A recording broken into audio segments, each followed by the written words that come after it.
the water. I come around up to New Jersey and M, and that's when I see a man lying on the corner of New Jersey and M. That's the photo that I took. And it looked like there was a lot of pandemonium. It was unattended to at the time, and I saw a lot of first responders barreling down this street. The SWAT team came by and the police came over. They came out and beckoned people to step away. A lot of folks were panicked.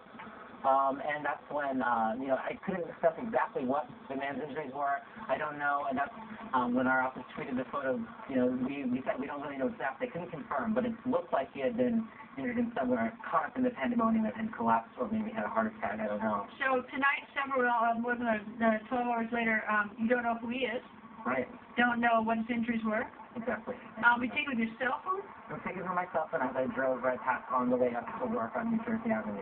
I'm curious, besides the picture, I'm curious, what was it like out here? Were people, did you get a sense people were running out here, or outside the buildings, or walking calmly with the... The Navy Yard folks looked like they had done this many times in drill, so they seemed much more calm, but as I got to the metro, right at that corner in New Jersey, and that's where folks were pouring out of the metro, probably hadn't seen their phones yet. And there was a lot more panic there as they were arriving at the workplace, most likely the DOT, not knowing what was going on, why there were so many police cars pouring out.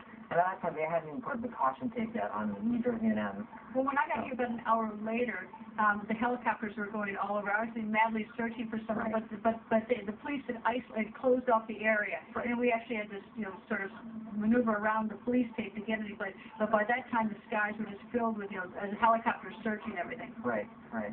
And it was definitely a lot of panic. And on my way to work, even arriving on Capitol Hill, you can tell a sense of heightened tension.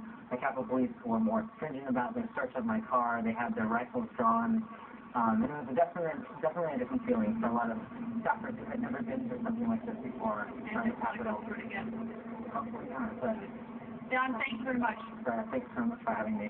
Coming up from D.C. to New York and from Texas to Seattle, police tracking down information on gunman Aaron Alexis. Live report coming up. We were just working at our desk, and the fire alarm went off, which, occasionally there's a practice or there's a fire in the building, and immediately there was an announcement that there was a fire emergency in the building, but our fire wardens came running very quickly, yelling for everyone to get out of the building now, and that's when